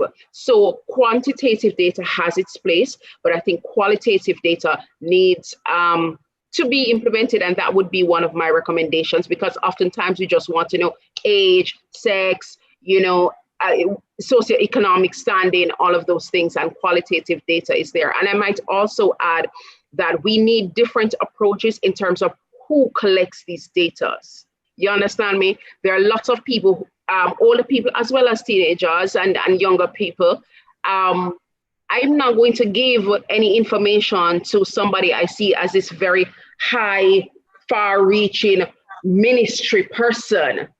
So utilize volunteers in the community, utilize social workers, utilize trained adolescents, because you will find that a lot youth will respond. they will tell their gendered issues to somebody they perceive as on their level and not somebody who's too far ahead of them or they perceive to be.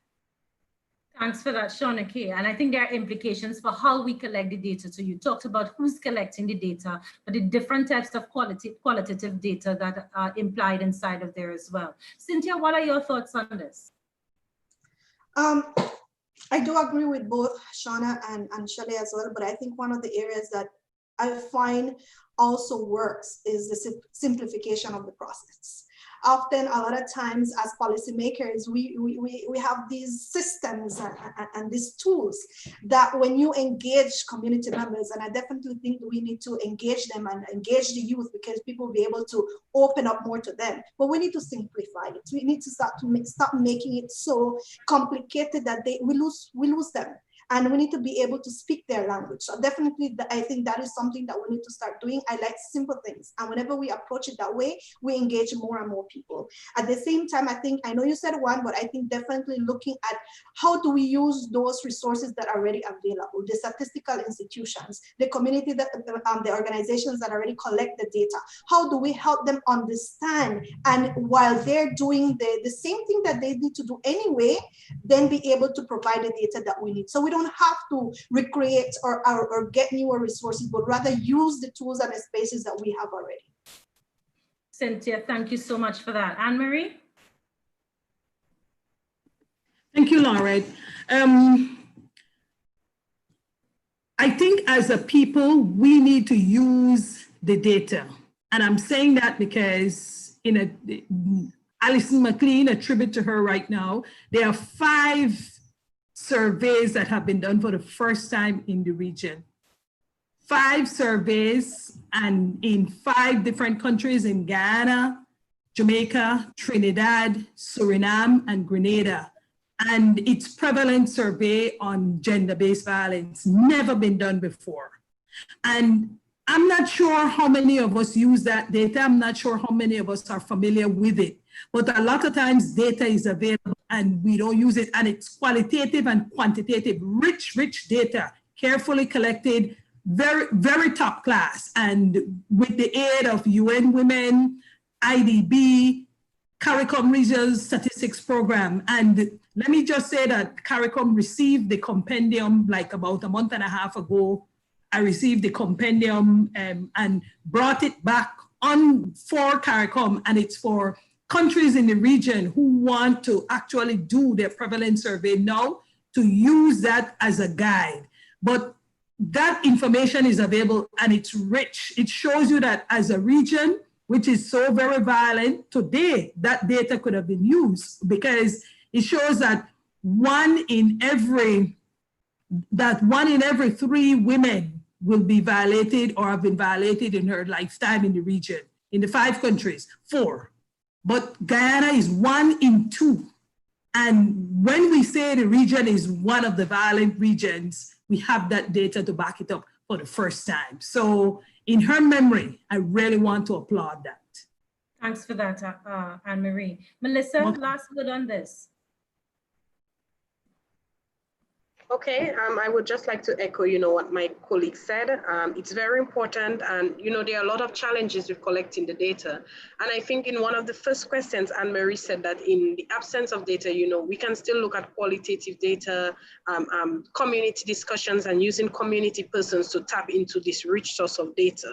However, this is not to say that we are easing the importance of empirical data. It is very much important, and it's something that we need to advocate for because there's a lack of priority placed on it, as well as when the data is collected, we do need to promote analysis of the data. It's no benefit if it just sits there.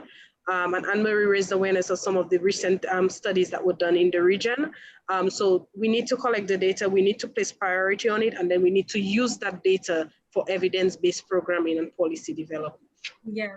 And part of that being able to use that data and part of that being able to collect that data is about having clearly defined indicators around the data that we want to collect. Because we know within the work that we do at the CARICOM and UNICEF and many of our agencies, that part of the challenge is not that the data isn't available, it's that the data isn't collected, it isn't mined. And in many cases, we are still confronting challenges around defining indicators, particularly around the SDG goals. So there's still significant work to do in the region around the defining of the indicators. And once we know what we want to collect, then we'll know how to go about collecting that data. But then the other issue that I think you all have raised is the issue related to communication. And there certainly needs to be more work done around how we communicate for areas that we have collected that data. How do we make that information available to the range of different publics so that they can do what you are calling for, Melissa, evidence-based programming? And I think that's our responsibility as policymakers to ensure that we make the research that we engage in available to the range of publics. Let's go back quickly to some of the other questions. I think we have enough time for 2 more questions before we do a quick wrap up. On the question of impact, how do we know that what we are doing is reaching the public that we want to reach? And how do you monitor for that impact? There is an indication here of an example. Has there been any study on the impact of entertainment apps such as YouTube, games, etc., as a distraction on learning for preteens participating in online classes? And is there a difference between genders? We are seeing boys rushing from assignments to get back to games, while girls generally are not as distracted. Added to that, we have heard of stories, at least in Trinidad and Tobago, where in the online engagement, we are seeing boys problematically engaging in pornography in the online engagement, where questions of online learning are now becoming questions of safety in online learning. So what are recommendations that you would put forward for us to be looking at impact?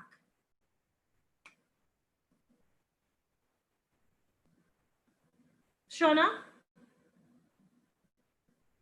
you look ready to go. Well, I was wondering if anybody was going to go first, but let me try my hand. I think in terms of impact, it is important that we follow up that question with the conversation we were having just previously in terms of research. This is how we've always known impact to be. And again, I have to say, asking the questions. That there's no other way to gauge impact but to do research. But again, this can't be a numbers-based thing because impact does not speak to numbers. It can have a holistic thing in terms of what it does, but how do we really know what the fix is?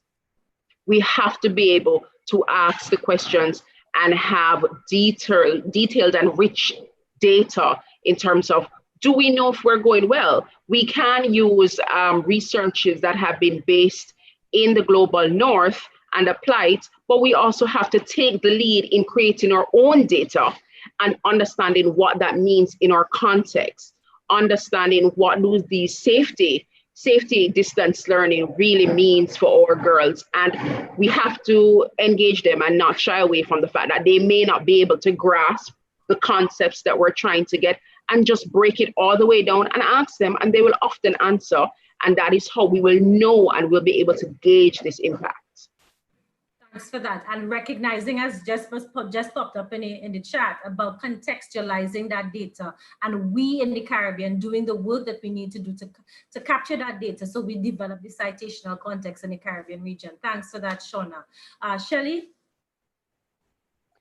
Yeah, I was thinking about what, following up on Cynthia's comment earlier on simplification and language. I mean, what impact? Maybe we need to know clearly what impact it is. Is it the impact on learning or gaps in learning? Is it the impact on parents and looking at the gendered factors within parents and within a household? Or who is it that is actually supporting girls and boys to continue education? What impact is it that we want to look at? And maybe that needs to be determined first before we go out and ask the information, so that we're not overloading households and individuals, families and communities, and then not know what we want to do with it. So I think it's important we know what it is, but also that the question is clear. that people will be able to answer it in ways that can help us get at issues of intersectionality without ever using the term intersectionality, because no one is going to understand that in a questionnaire. So how do we get that right in order to see that that we're having the impact we want to have? And then just to share quickly, I recently participated in a webinar with in Uruguay, where they have done a survey on pre-COVID and post-COVID in terms of time use with respect to girls, boys, and adolescents in their learning activities, caring activities, playing activities, but also in terms of the co-responsibility of household work amongst women and men. And that's perhaps one area that one can look at. It's not so much in the impact of our interventions, but also it's one way of getting a sense of what they were very clearly looking at. They wanted to understand care burdens and how COVID was impacting it. And that clarity is something that struck me that we need to have for the impact of education as well. Yeah, certainly. Melissa. Thanks. I would like to agree as well with my colleagues that, we're not going to see if what we're putting in place is successful without data. It is the only way to measure impact on the population that we're trying to respond to their needs. In regards to the original question, boys, more being, engaging in other things besides their schoolwork online, like games and video games. We have seen it a lot where girls are encouraged to be more focused. Teachers are more likely to follow up with girls, have you done your homework? However, when it comes to boys, that's kind of lacking. So they are more encouraged to engage in these things that are not necessarily part of their schoolwork, YouTube, video games, and these things, compared to girls who are more encouraged to focus on their schoolwork. Thanks, Melissa. Anne-Marie, very quickly. Okay, very quickly, and two things. This is where, Shauna, for the first question, this is where small surveys, CAP surveys, knowledge, attitudes, and practices come in very easy in terms of how to test their impact or their reaction to virtual learning. However you phrase the question, but it's the right place to pick up how they feel and their responses towards those things. The second question is, Shelley talked about time use. I know that the CARICOM Secretariat is in partnership with member states to do, for the first time throughout the region, because Trinidad did it in the 2000 census, I think. There's a first time voluntary time use survey going that will be happening to measure women's unpaid care work. And it's indicator 5.4.1 on the goal 5. And 4 or 5 countries have already agreed. Maybe that can be tweaked to add maybe 2 or 1 question, because it has 4 questions originally about the issue with COVID-19 and the share of unpaid care work. So I just wanted to put that out there. And then CARICOM has the gender equality indicators geared towards the 2030 Sustainable Development Agenda. So that many of the member states through the Gender Bureau, they're using that, but all the indicators are there to measure the impact and how you reach the 2030 agenda. So I just wanted to. Thanks, Anne-Marie. Cynthia. Welcome.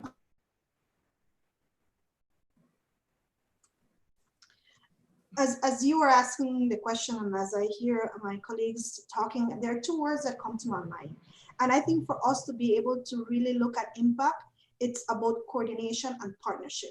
I say that because whether it is CARICOM, whether it is UN, whether it's National Women's Commission, or whether it's the Women's Department in Belize or any other country, if we are able to utilize the spaces in the communities to also do some of the monitoring that we need to be able to measure impact, we will not be able to truly reflect the impact of the interventions that we have. And that's why I said coordination and partnership, because you need to be able to engage them and have them feel as part of the intervention. This is not something that belongs to anyone. I think someone mentioned at times about working in silos. I think if we do that, we'll be able to strengthen our monitoring and evaluation mechanisms to be able to measure the impact of the different interventions, whether it's done by an NGO or whether it's done by government or any other international doer. Thanks for that, colleagues. And I'm keeping my eyes on the time, and we have been having a very engaging discussion, and there's so much more that we can speak to on these issues, but we have committed and we have gone over our time already. So I want to say thank you. There is a question in the chat around, there are two issues I want to kind of pick up first around the fact that we have an all-women panel. That was not intentionally designed. We did try to maintain that gender balance. However, it did not play out like that. And you know, sometimes even as a woman from Trinidad and Tobago, raised in a matriarchal home, we do know the power of women. And I think what we have to take responsibility for as women is that as we become more empowered, we work to empower our men. So we know that going forward, we continue to bring our men along with us and encourage them to come along with us. So there was no indication to leave the male voice out of the conversation. We did plan for having a gender balance panel. It did not work out like that. And I want to take this opportunity now on behalf of my colleague co-conveners of these webinars to say thank you to all of you for saying yes when the opportunity came. Really appreciated. Just some take-home points that we can keep in mind as we think about what are the next steps and how the information used here is going to support the work that we actually do on the ground. So in the first instance, my colleagues would have been indicating that the recording for the session will be placed on the UNESCO website, and the link for that has been popped into the chat already. You can go back to that and you can refer your colleagues to that. And for those of you who are policymakers, practitioners, if you think there is information here that you think should be guiding how we do what we do in terms of programming and planning for intervention, then please share the information with them so they can influence that. We have also shared information about where we can get some more material and information about the matters raised. And of course, if you want some of the information from the CARICOM website, CARICOM work that CARICOM is doing, you can always go to the CARICOM website and download the information from there. So key take-home points. The impact of COVID-19 on gender and education needs to be looked at from the broader angles, i.e. the impact on the dramatically altering dynamics and overall well-being of society and households. We've heard about the socioeconomic impact and the impact around cultural norms. We have to remember that the current pandemic affects both boys and girls and adolescents without any exception, yet exposes them to harm, and the exposure to harm and exploitation is different in many instances. Gender inequalities in education are engendered in the Caribbean and will worsen as a result of COVID-19. And we recognize that girls are more disadvantaged and vulnerable in terms of access to learning and work exposure to violence. And we also want to recognize that boys are increasingly becoming more vulnerable given the impact of gangs and gangs violence. Engagement of children and youth as actors, not as beneficiaries, is crucial along with communities. And the last take-home message amongst the many that we will take away from this session is that going forward, multi-sectoral systematic approach is needed, including elements of culture, and age-appropriate, gender-responsive and evidence-informed responses are required to ensuring a safe return and learning for both boys and girls as we think about things like implications for policy, financing, safe operations, and reaching our marginalized community. The issue of gender, often thought to be simplified, is not simplified. It's quite complex in terms of how it's realized and played across even within the gendered sector. So we want to say thank you very much to our panels. Thank you to our colleague conveners, UNESCO Santiago and UNESCO Kingston office. We have engaged in a fantastic session where we remember the work of Allison, McLean, and her contributions to the region around gender education and gender development. Let's continue to go forward, paying attention to the nuances of our society to ensure that no one is left behind. Thank you, everybody, and thanks to our participants for participating. Thank you, everyone. Have a blessed afternoon. Thanks, too. Thanks, everyone. It's been a pleasure. Have a good day. Thanks, Thank you so much. Have a good one. Bye. Thanks, ladies. everybody. Bye. Bye.